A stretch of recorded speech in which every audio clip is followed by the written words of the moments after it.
अरे ओ आनंदी, जल्दी से बाहर निकल, कहाँ मर गई? क्या हुआ मालती बहन, ऐसे क्यों चिल्ला रही हो? तेरे नालायक बच्चों ने आज मेरे घर से रोटियां चुराई हैं। आज मैंने इन दोनों को रंगे हाथ पकड़ा है। आज ये दोनों रोटियां चुरा रहे हैं, कल को ना जाने घरों से पैसे चुराने लगेंगे तो। ये तुम क्या कह रही हो मालती बहन? मेरे बच्चे ऐसा नहीं कर सकते। तो क्या मैं झूठ बोल रही हूँ? पूछ अपने बच्चों से, इनके पास ये रोटियां कहाँ से आई? चिंटू, चुनमुन, मालती मौसी क्या कह रही हैं? क्या तुमने इनके घर से रोटियां चुराई हैं? लेकिन चिंटू और चुनमुन चुपचाप खड़े रहे। उन दोनों ने कुछ जवाब नहीं दिया। देख लिया, मिल गई तसल्ली, कुछ नहीं बोल रहे। अगर दोबारा से तेरे बच्चों ने मेरे घर पर कदम रखने की कोशिश की या मेरे घर के आसपास भी नजर आए तो मैं इन दोनों को पुलिस के हवाले कर दूंगी। अपने चोर बच्चों को संभाल कर रख, समझ गई? चल दे मेरी रोटियां वापस। इतना कहकर मालती दोनों बच्चों के हाथ से रोटियां छीनकर वहां से चली गई। उसके बाद आनंदी अपने बच्चों को थप्पड़ मारते हुए बोली, मैंने तुम्हें चोरी करना सिखाया है? मैंने तुम्हें यही संस्कार दिए हैं क्या? तुम जानते नहीं चोरी करना कितना बड़ा पाप है, फिर भी तुमने चोरी की। मालती मौसी गर्मा गर्म रोटियां बना रही थी, भूख बहुत तेज लग रही थी। आपने 2 दिन से रोटी नहीं बनाई माँ। भूख इतनी तेज लगी थी कि हम अपने आप को रोक नहीं पाए। हमें माफ कर दो माँ। माँ, अगर हमारा पेट भरा होता तो हम रोटी नहीं चुराते। 2 दिन से सुबह शाम पानी पीते पीते पेट दुखने लगा है। माँ, हमें माफ कर दो, हम आज के बाद चोरी नहीं करेंगे। ये कहते हुए चिंटू और चुनमुन दोनों फूट फूट कर रोने लगे। भूख से तड़पते बच्चों की बेबसी देख आनंदी का दिल भर आया। मेरे बच्चों, चुप हो जाओ, इसमें तुम्हारी कोई गलती नहीं। ना जाने भगवान हमारी इतनी परीक्षा क्यों ले रहा है। एक तो तेरे बाबा बिस्तर पर बीमार पड़े हैं, ऊपर से मुझे कहीं काम नहीं मिल रहा। लेकिन तुम दोनों चिंता मत करो, बस आज का दिन जैसे तैसे गुजार लो मेरे बच्चों। कल मैं कहीं न कहीं काम जरूर ढूंढ लूंगी। ये कहते हुए आनंदी अपने बच्चों को गले से लगा लेती है। फिर अगली सुबह होते ही आनंदी काम की तलाश में निकल गई।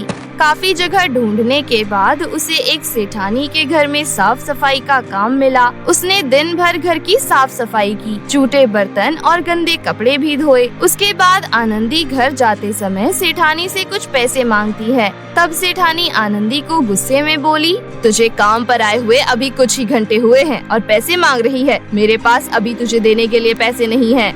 मेम साहब, मुझे पैसों की बहुत जरूरत है अभी। मेरे पति घर पर बीमार पड़े हैं और मेरे बच्चों ने 2 दिन से कुछ नहीं खाया है। मेम साहब, आपके पास तो पैसे की कोई कमी नहीं। मैं तो सिर्फ दाल रोटी खरीदने लायक पैसे कमा रही हूँ। मेरी इतनी सी मदद कर दो ना। मैंने तुझे काम पर क्या रख लिया? तू तो मेरे सर पर चढ़ रही है। चल जा यहाँ से। पहले थोड़े दिन काम कर, उसके बाद दूंगी। बेचारी आनंदी की उम्मीदों पर पानी फिर गया। फिर वो थकी हारी घर लौट आई। आनंदी के दोनों बच्चे आंगन में बैठे उसका इंतजार कर रहे थे। वो अपनी माँ को खाली हाथ देख समझ गए कि आज भी उन्हें भूखे ही सोना पड़ेगा। बेचारे बच्चे अपनी माँ से कुछ ना बोले और चुपचाप सो गए। फिर अगली सुबह आनंदी जब काम पर जा रही थी तभी चिंटू बोला, माँ, पेट में बहुत तेज दर्द हो रहा है। बेटा, मुझे मालूम है खाली पेट रहने की वजह से तुम्हारे पेट में दर्द हो रहा है, लेकिन मैं कैसे भी करके सेठानी से कहकर तुम्हारे लिए आज खाना जरूर लेकर आऊंगी। सच में माँ? दोनों बच्चों को दिलासा देकर आनंदी काम पर चली गई। काम करने के बाद आनंदी दोबारा से सेठानी के सामने गिड़गिड़ाने लगी, लेकिन सेठानी को उस पर बिल्कुल भी दया नहीं आई। आनंदी दुखी होकर घर की ओर जाने लगी। आज भी पूरे दिन भर काम किया, लेकिन कंजूस मालकिन को मुझ पर जरा भी दया नहीं आई। हे ऊपर वाले, तू हम गरीबों को इतना बेबस और लाचार क्यों बनाता है? एक तरफ मेरा बीमार पति और दूसरी तरफ मेरे भूखे मासूम बच्चे। आनंदी रोते हुए चली जा रही थी। उसे पता भी नहीं चला वो चलते चलते एक जंगल में पहुंच गई। अरे, ये मैं कहाँ आ गई? मुझे तो अपने घर होना चाहिए था। आनंदी हैरानी से इधर उधर देख रही थी। तभी एक बहुत बड़ा सेब का घर जमीन पर आकर गिरता है। दरअसल वो जादुई सेब घर था। उस घर में सिंड्रेला परी अपनी 2 बेटियों के साथ रहती थी। सेब घर को देख आनंदी हैरानी से बोली, इतना बड़ा सेब, वो भी सिर्फ एक? चलकर नजदीक से देखती हूँ।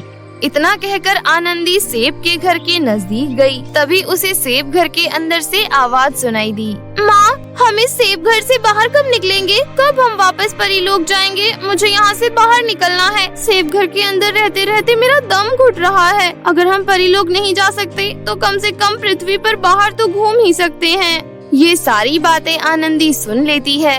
अरे इस सेब घर में से तो आवाजें आ रही हैं। लगता है कोई इस घर में रहता है। तभी सेब घर में मौजूद सिंड्रेला परी अपने बच्चों से बोली, मेरी बच्चियों चुप हो जाओ। लगता है कोई हमारी बातें सुन रहा है। किसी को हमारे सेब घर के बारे में पता चल गया है।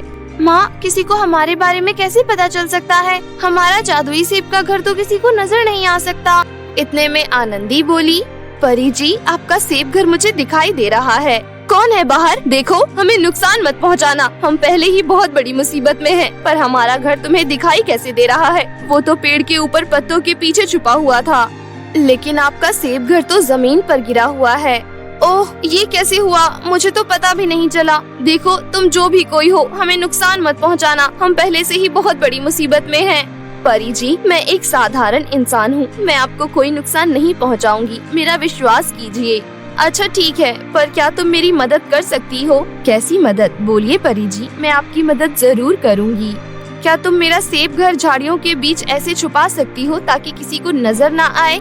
आनंदी सिंड्रेला परी की मदद करने के लिए तुरंत तैयार हो गई और सेब घर झाड़ियों के बीच ढेर सारे पत्तों से ढक दिया। उसके बाद सिंड्रेला परी सेब घर से बाहर आई और बोली, सुनो किसी को मेरे सेब घर के बारे में पता नहीं चलना चाहिए। मेरे पीछे एक दुष्ट जादूगरनी पड़ी है। उससे बचने के लिए मैं और मेरी बच्चियां इस सेब घर के अंदर रह रही हैं। अगर उसे पता चल गया हम यहाँ हैं, तो वो मेरी बच्चियों को नुकसान पहुँचा सकती है, क्योंकि मेरी जादुई छड़ी उसके कब्जे में है। जब तक मुझे मेरी छड़ी वापस नहीं मिल जाती, तब तक मैं उसका कुछ नहीं बिगाड़ सकती और न ही परी लोग वापस जा सकती हूँ। आप चिंता मत करो परी, मैं किसी को कुछ नहीं बताऊंगी। तुमने मेरी इतनी मदद, इसलिए मैं तुम्हें कुछ देना चाहती हूँ। ये लो, ये जादुई सेब के बीज हैं। इसे तुम जाकर अपने आंगन में बो देना। एक ही दिन में बहुत सारे सेब उग जाएंगे। फिर उन्हें बेचकर तुम अपने बच्चों का पेट भर सकती हो। अच्छा अब तुम जाओ, यहाँ ज्यादा देर रुकना सही नहीं है। सिंड्रेला परी की बात सुन आनंदी वो बीज अपने पास रख लेती है और सिंड्रेला परी का धन्यवाद कर घर लौट आई। फिर अपने घर के आंगन में वो जादुई सेब के बीज बो देती है। कुछ ही समय में उसका आंगन रसीले मीठे सेबों से भर जाता है। फिर वो सेबों से भरी टोकरी लेकर उन्हें बेचने बाजार चली जाती है। सेब इतने रसीले और आकर्षित थे कि सारे के सारे सेब कुछ ही पल में बिक गए। आनंदी की बहुत अच्छी कमाई होती है। इसी तरह हर रोज आनंदी सेबों को बेच कर खूब पैसे कमाने लगी और कुछ दिनों में उसके घर की आर्थिक स्थिति बिल्कुल ठीक हो गई। उसके बाद आनंदी ने अपने पति का एक अच्छे अस्पताल में इलाज करवाया और अपने दोनों बच्चों का एक बहुत ही अच्छे स्कूल में नाम लिखवा दिया था। वो अब अपनी जिंदगी में बहुत खुश थी। एक दिन आनंदी को सिंड्रेला परी से मिलने का बड़ा मन हुआ। फिर वो जंगल में जा पहुंची, लेकिन उसे जादुई सेब घर के अंदर कोई दिखाई नहीं दिया। सिंड्रेला परी कहाँ हो तुम? लगता है सिंड्रेला परी किसी मुसीबत में है, पर मैं क्या करूँ? कैसे सिंड्रेला परी की मदद करूँ? आनंदी ये सोच ही रही थी कि तभी उसकी नजर जमीन पर पड़ी चमचमाती हुई अंगूठी पर गई। अरे ये तो सिंड्रेला परी की अंगूठी है। ये कहते हुए आनंदी ने जैसे ही अंगूठी को हाथ लगाया, वो उसी जगह पहुंच गई जहां पर जादूगरनी ने सिंड्रेला परी और उसकी बच्चियों को कैद कर रखा था। सिंड्रेला परी मन ही मन आनंदी को याद कर रही थी। आनंदी कहाँ हो तुम? मैं अपनी जादुई अंगूठी वहाँ छोड़ कर आई हूँ ताकि तुम मेरी मदद करने यहाँ आ सको। मेरी आखिरी उम्मीद तुम ही हो आनंदी, जल्दी यहाँ आ जाओ। अब तुझे मुझसे कौन बचाएगा? इतने दिन तू जादुई सेब घर में छुप कर रही थी, लेकिन क्या फायदा हुआ? तू मुझसे बच तो नहीं पाई।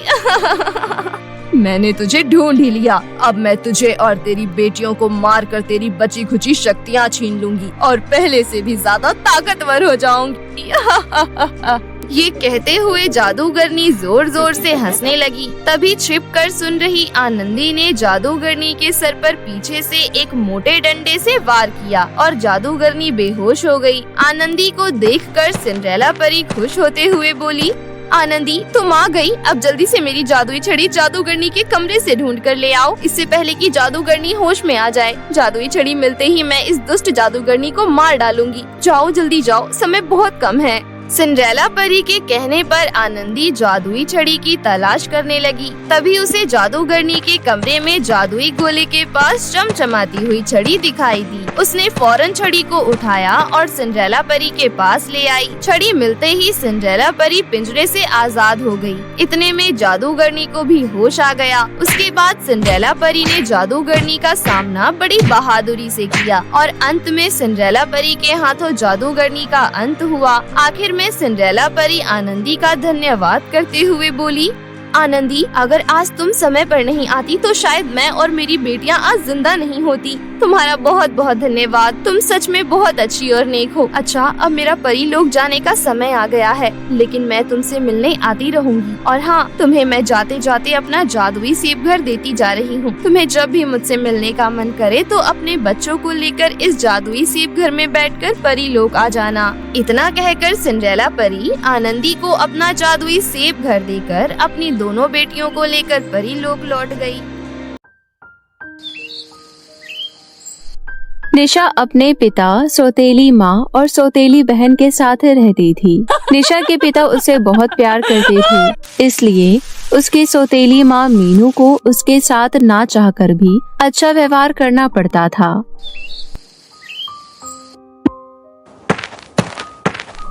मीनू, मुझे अभी बॉस का फोन आया था। मुझे बिजनेस की डील के लिए उन्होंने दुबई जाने को कहा है। अगर ये डील पक्की हो गई तो मेरा प्रमोशन हो जाएगा। ये तो बहुत अच्छी बात है। कब तक निकलना है आपको? आज शाम को ही। तुम मेरा बैग पैक कर दो। मीनू राजीव के जरूरी सामान पैक करने लगती है। शाम हो जाती है और राजीव जाने लगता है। जाते हुए राजीव अपनी दोनों बेटियों से कहता है, तुम दोनों अपना ध्यान रखना। आप कब तक आओगे पापा? मैं जल्दी डील पक्की करके आने की कोशिश करूँगा। अब मैं भी तो अपनी बेटियों से ज्यादा समय तक दूर नहीं रह सकता हूँ। थोड़ी देर बाद राजीव चला जाता है।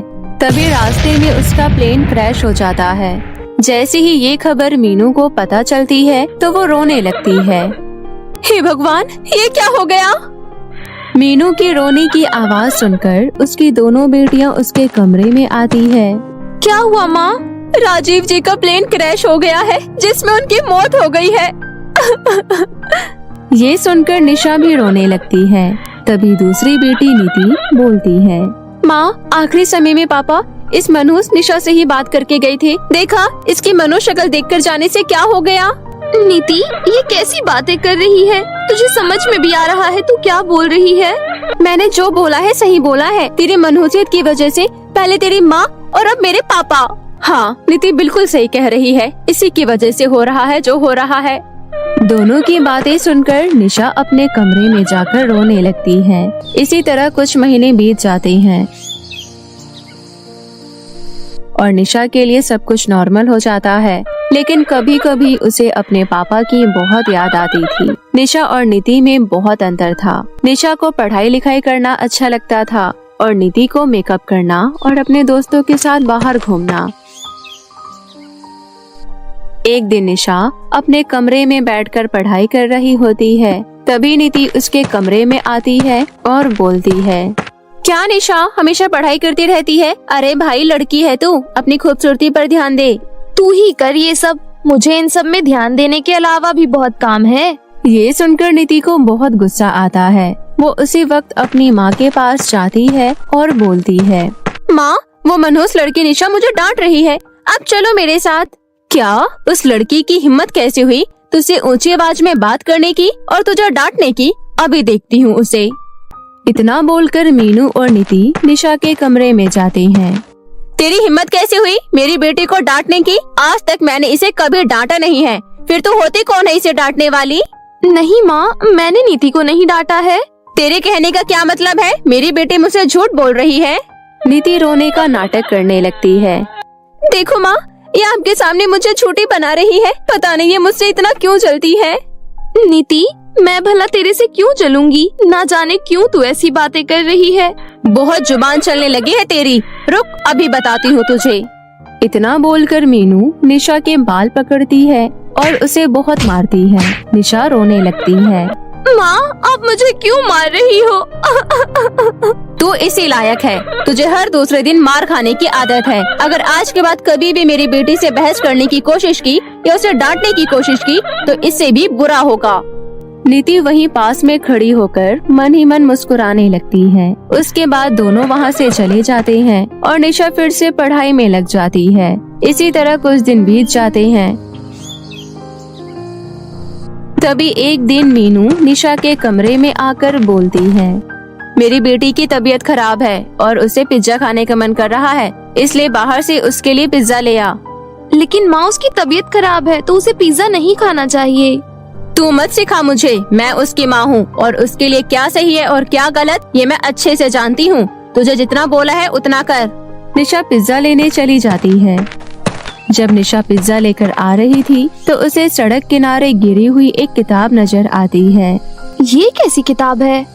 इतना सोचकर निशा किताब उठाती है।